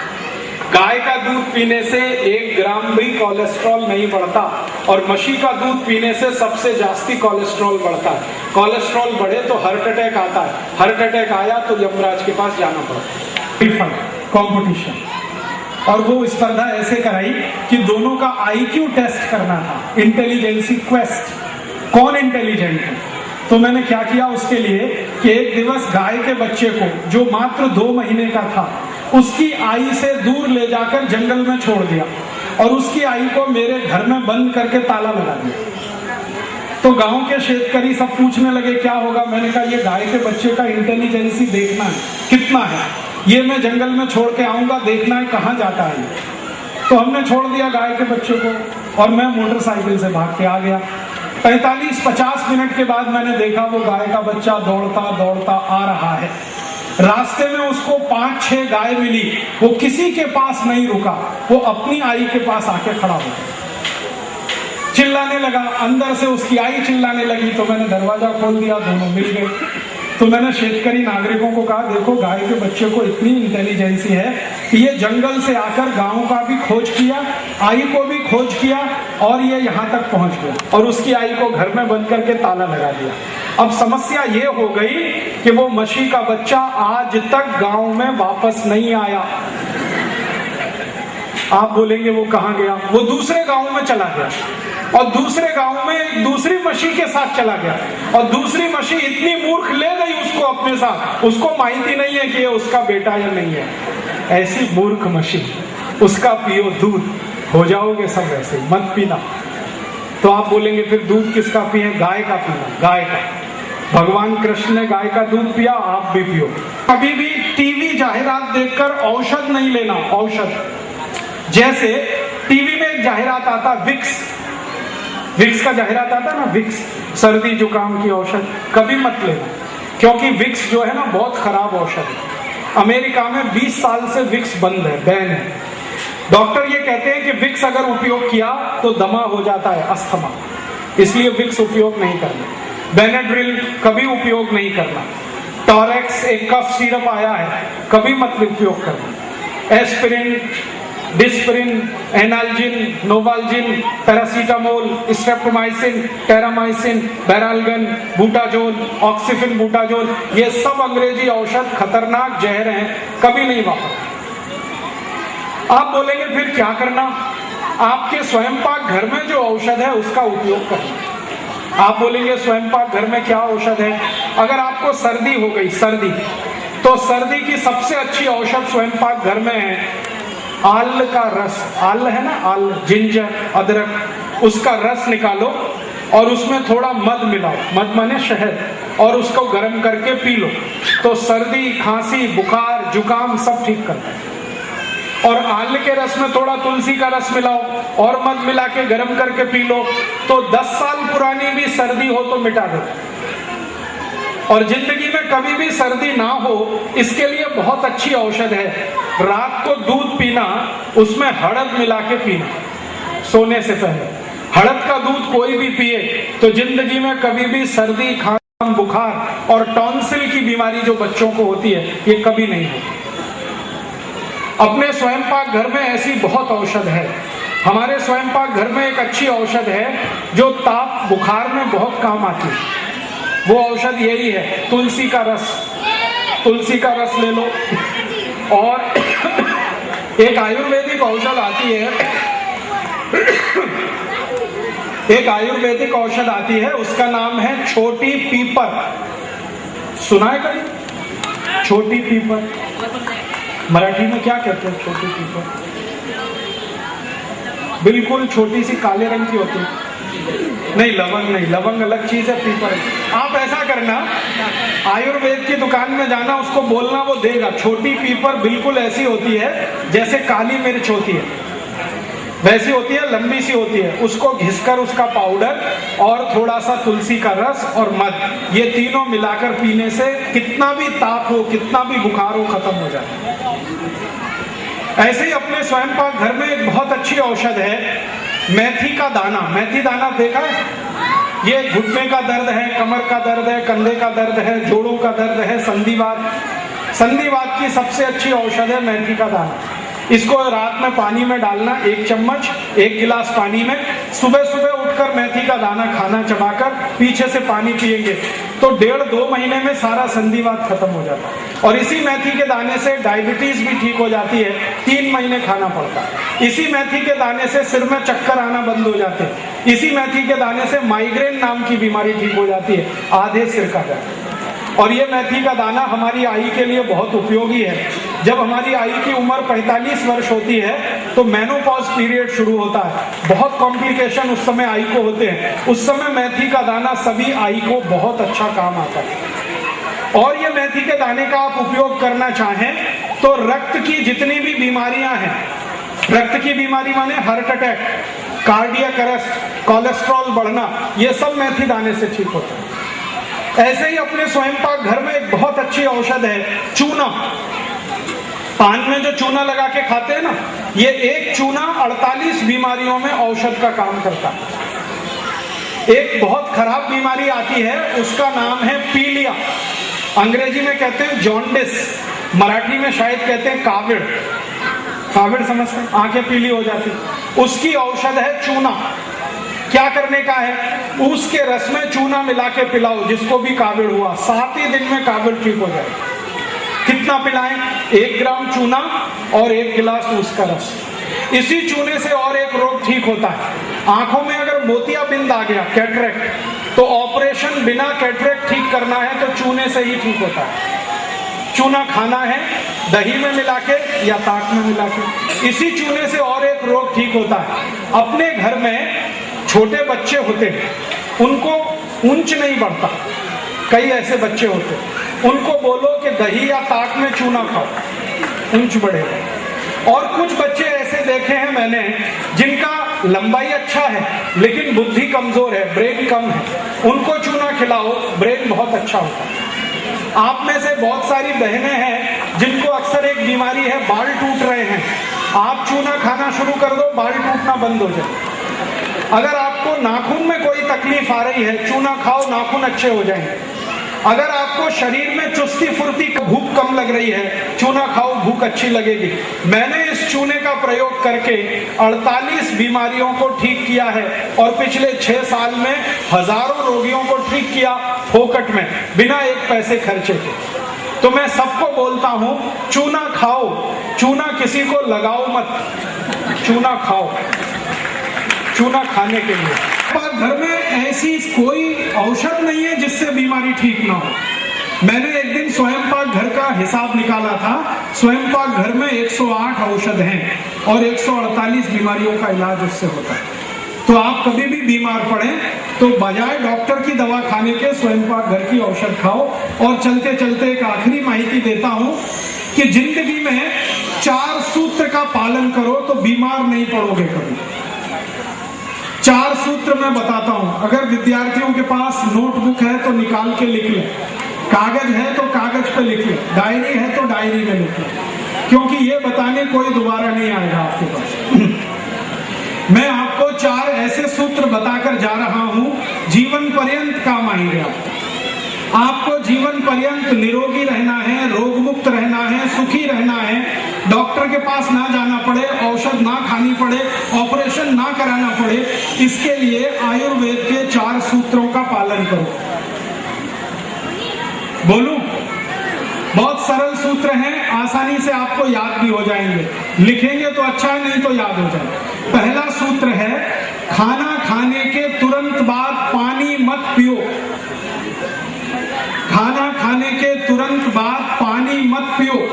खाना खाने के बाद पीना है तो ताक पियो, और कुछ पीना है तो दूध पियो या तो जूस पियो, पानी मत पियो। खाना खाने के पहले पानी पी सकते हैं, खाना खाने के 40 मिनट पहले पानी पी सकते हैं, बाद में 1 घंटे 30 मिनट तक पानी मत पियो। अब आप बोलोगे जी क्यों नहीं पिए? बात समझ लो। हम जो कुछ भी खाना खाते हैं वो हमारे पेट में जिस स्थान पर इकट्ठा होता है उस स्थान को कहते हैं जठर। संस्कृत में कहते हैं जठर, मराठी में भी कहते हैं जठर, अंग्रेजी में कहते हैं एपिगैस्ट्रिकम, हिंदी में कहते हैं आमाशय। ये एक ही चीज के 4 नाम हैं। तो जठर नाम का जो स्थान है, यहाँ पर सारा भोजन इकट्ठा होता है। जठर में अग्नि जलती है, उसको कहते हैं जठर अग्नि, अर्थात जठराग्नि। ये अग्नि जलती है तो खाने का पाचन होता है। तो खाना जैसे ही खाते हैं अग्नि जलती है, अग्नि जलती है, उसी समय आप गट गट गट गट पानी पी लेते हो तो अग्नि शांत हो जाती है, तो खाना पचता नहीं, तो खाना सड़ता है, और सड़ा हुआ खाना 103 रोग पैदा करता है। इसलिए आयुर्वेद में कहा गया है भोजन के तुरंत बाद पानी नहीं पीना। कब पीना? 1 घंटे 30 मिनट बाद पीना। और प्यास लगे तो मैंने बोला ताक पीना, या तो दूध पीना, नहीं तो जूस पीना, पानी नहीं पीना। ठीक है? ताक पीना हो तो दोपहर को भोजन में ही पीना, जूस पीना हो तो सुबह के भोजन में पीना, और दूध पीना हो तो रात के भोजन में पीना। डिनर के बाद दूध, लंच के बाद ताक, ब्रेकफास्ट के बाद जूस। दूसरा नियम है कि पानी कभी भी पीना हो तो घूट घूट भर के पीना, थोड़ा थोड़ा पानी पीना, सिप सिप करके पानी पीना, एक साथ गट गट गट गट पानी नहीं पीना। क्यों? पानी थोड़ा थोड़ा पिए तो मुंह की जो लार है, जिसको लाला रस कहते हैं, स्लाइवा कहते हैं, ये पानी के साथ मिक्स होकर अंदर जाता है। ये लार जो है वो क्षारीय होता है, एल्कलाइन, और पेट में अम्ल होता है, वो एसिडिक होता है। तो अल्कलाइन माने क्षार और अम्ल दोनों मिले तो न्यूट्रल हो जाता है। तो पेट जिंदगी भर न्यूट्रल रहे, इसके लिए पानी घूट घूट पिए ताकि ज्यादा लार पेट में जाए। और जिनका पेट न्यूट्रल है उनको जीवन में कभी रोग नहीं आता। इसलिए पानी घूट घूट भर के पीना, सिप सिप करके। तीसरा नियम है ठंडा पानी नहीं पीना। ठंडा पानी माने फ्रिज का पानी, बर्फ डाला हुआ पानी गलती से नहीं पीना। क्यों नहीं पीना? जानना चाहिए। ठंडा पानी जैसे ही आप पीते हैं पेट में जाएगा, पेट को ठंडा बनाएगा, और अगर पेट ठंडा हो गया तो शरीर भी ठंडा हो जाएगा। शरीर ठंडा हुआ तो मृत्यु हो जाएगी। इसलिए शरीर क्या करता है, जैसे ही आपने ठंडा पानी पिया, शरीर इसको गर्म बनाता है पानी को, और पानी को गर्म करने के लिए शरीर को ऊर्जा चाहिए। वो ऊर्जा रक्त में से आती है, ब्लड में से आती है, तो शरीर का सारा रक्त पेट की तरफ दौड़ता है। शरीर के अंगों को रक्त की कमी पड़ जाती है। बार बार अगर ये घटना घटित हो तो कुछ अंग हमेशा के लिए बेकार हो सकते हैं। तो आपको हार्ट अटैक आ सकता है, ब्रेन हेमरेज हो सकता है, पैरालिसिस हो सकता है। इसलिए ठंडा पानी नहीं पीना। और ठंडे पानी का एक दूसरा दुष्परिणाम है, हमारे पेट में 2 आंत होती हैं, इंटेस्टाइन, एक लार्ज इंटेस्टाइन है और एक स्मॉल इंटेस्टाइन। लार्ज इंटेस्टाइन ऐसी होती है, उसमें बीच में गैप रहता, लेकिन ठंडा पानी पीते ही लार्ज इंटेस्टाइन संकुचित हो जाती है। आपने एक बार ठंडा पानी पिया, वो ऐसे से ऐसे हुई, फिर 2 बार फिर ऐसे हुई, और बार बार पिएंगे तो परमानेंट ऐसे हो जाएगा। अब लार्ज इंटेस्टाइन अगर संकुचित हुई तो सवेरे संडास घर में जाएंगे तो आपका कभी भी पोट साफ नहीं होगा, कब्जियत हो जाएगी, कॉन्स्टिपेशन आएगा। मैंने अमेरिका में देखा है, यूरोप में देखा है, वहां के लोग बहुत ठंडा पानी पीते हैं, चिल्ड वाटर, पानी में बर्फ डालते हैं और फ्रिज में रखते हैं, फिर पीते हैं। इतना ठंडा पानी पीने वाले जो अमेरिकन लोग हैं ना, उनको एक ही तकलीफ है, सुबह सुबह जब वो संडास घर में जाते हैं 2-2 तास बाहर ही नहीं आते, अंदर ही बैठे हैं। उनको मैं पूछता हूं तुम क्या करते हो संडास घर में 2 तास? वो कहते हैं हम न्यूज़पेपर पढ़ते हैं, व्रत पत्र पढ़ते हैं। क्यों पढ़ते हो? तो कहते हैं पोट साफ नहीं होता, संडास नहीं उतरती, इसलिए न्यूज़पेपर पढ़ना पड़ता। तो मैं पूछता हूँ कभी और समस्या आ जाए तो क्या करते हो? तो उन्होंने कहा फिर मैगजीन पढ़ते हैं, नॉवल पढ़ते हैं, और ज्यादा समय लगता। फिर और ज्यादा समय लगे तो क्या करते हो? तो कहते हैं हम गाना गाते हैं, और गाना गाते हैं मेरे सपनों की रानी कभी आएगी, वो आती नहीं है। फिर और ज्यादा त्रास होता है कभी कभी तो वो दूसरा गाना गाते हैं, एक बार आजा आजा आजा, वो आती नहीं है, करे क्या? इसलिए कभी भी ठंडा पानी नहीं पीना। तो आप पूछेंगे पानी कैसा पीना? कोमट पानी पीना, हल्का गर्म पानी पीना। नल का जो पानी आता है, टैप वाटर, ये नॉर्मल टेम्परेचर का होता है, ये पीना। या मिट्टी के घड़े का पानी पी सकते हैं, वो ठंडा नहीं होता। फ्रिज का नहीं पीना, वाटर कूलर का नहीं पीना, बर्फ का नहीं पीना। 3 सूत्र हुए। चौथा और आखिरी सूत्र ये सूत्र है कि सुबह सुबह जैसे ही आप सोकर उठो तो सबसे पहले पानी पीना, उठते ही पानी पीना, कम से कम 1 गिलास, अधिक से अधिक 3 गिलास। उठते ही पानी पिएंगे तो क्या होता है? मुंह का लार अंदर जाता है, जो क्षारीय है, रात भर पेट में अम्ल बना है, तो ये क्षार और अम्ल मिले तो पेट न्यूट्रल हो गया, एक फायदा। दूसरा फायदा, सुबह उठते ही पानी पियो, फिर संडास में जाओ तो पानी सीधे इंटेस्टाइन तक पहुंचता है और उसको पूरा साफ कर देता है, तो कभी भी कॉन्स्टिपेशन नहीं आया। और जिनको कॉन्स्टिपेशन नहीं आता उनकी जिंदगी में कोई रोग नहीं आता। तो 4 सूत्र मैंने बताए, उनको फिर दोहराता हूं। खाना खाने के 1.5 घंटे बाद पानी पीना, खाने के तुरंत बाद पीना हो तो ताक पीना, या तो दूध पीना, नहीं तो जूस पीना। दूसरा नियम है पानी घूट घूट पीना। तीसरा नियम है ठंडा पानी नहीं पीना। चौथा नियम है सवेरे उठते ही सबसे पहले पानी पीना। एक 5वां और बता देता हूं, वो भी जरूरी है। 5वां नियम है कि खाना जब खाओ तो धीरे धीरे चबा चबा के खाना। मराठी में कहते हैं ना, हड़ू हड़ू घ्या, सावकाश घ्या। ये बहुत साइंटिफिक है। थोड़ा थोड़ा धीरे धीरे चबा के खाएंगे ना तो ज्यादा लार खाने के साथ अंदर जाएगी, तो डाइजेशन परफेक्ट होगा। जिनका डाइजेशन परफेक्ट है उनकी लाइफ परफेक्ट है। ठीक है, तो ये सूत्र पालन करो। मैं करता हूं, 18 साल से मैं बीमार नहीं पड़ा, अगले 18 साल भी नहीं पड़ूंगा। आप भी करोगे तो आप भी सुरक्षित रहोगे, निरोगी रहोगे। और आजकल रोगी होना और डॉक्टर के पास जाना बड़ा खतरनाक है। मैं तो लोगों से कहता हूं रोग से नहीं, डॉक्टर से बचो। रोग खतरनाक नहीं है, डॉक्टर खतरनाक। ऐसे खतरनाक डॉक्टर इस देश में हैं कि मरे हुए व्यक्ति पर ऑपरेशन कर दे, पता ही ना चलेगा। इसलिए इनके चक्कर में मत फंसो। अपने स्वयं पाक घर की औषधियों का उपयोग करो, आयुर्वेद के सूत्र का पालन करो, चाय कॉफी मत पियो, व्यसन मत करो। जिंदगी में रोग आएगा नहीं, लाखों करोड़ों रुपए आपके बचेंगे, आप सुखी रहोगे, देश सुखी रहेगा। इस भावना से सर्वे भवन्तु सुखिनः, सर्वे सन्तु निरामया, सर्वे भद्राणि पश्यन्तु मां कश्चित् दुख भाग भवेत्। सब सुखी हो, सब निरोगी हो, किसी को कोई दुख ना हो, तो देश भी सुखी, हम भी सुखी। तो अगर ये देश सुखी हो गया तो सुजलाम सुफलाम बनेगा, फिर सोने की चिड़िया होगा। अगर आप सब ऐसा करेंगे तो ये भावना से मैं आपका आभार व्यक्त करता हूँ, धन्यवाद देता हूँ। आपने बड़े ध्यान से, शांति से मुझे सुना, और जितनी माहिती मैंने दी है वो दूसरों को जरूर देना, क्योंकि ज्ञान को जितना फैलाएं उतना ही बढ़ता है और उसका मूल्य बढ़ता है। अब आपको ये लगे कभी कि ये जो माहिती भूल गए तो इसके लिए कुछ पुस्तकें मैंने बनाई हैं, वो यहाँ बाजू में स्टॉल पर हैं। स्वयं पाक घर की औषधियों से कौन कौन सी बीमारी ठीक हो सकती है। स्वयं पाक घर के बाहर जो तुलसी तुलसी और अदरक जैसी औषधि, उससे क्या ठीक हो सकता है, ऐसी बीमारी की माहिती देने वाली 7-8 तरह की पुस्तकें हैं, आप ले सकते हैं। दुर्भाग्य से वो हिंदी में है, मराठी वाली में ला नहीं पाया क्योंकि मैं बीच में से आया इस कार्यक्रम के लिए। कभी आप चाहें तो मराठी वाली पुस्तक भी मंगा सकते हैं।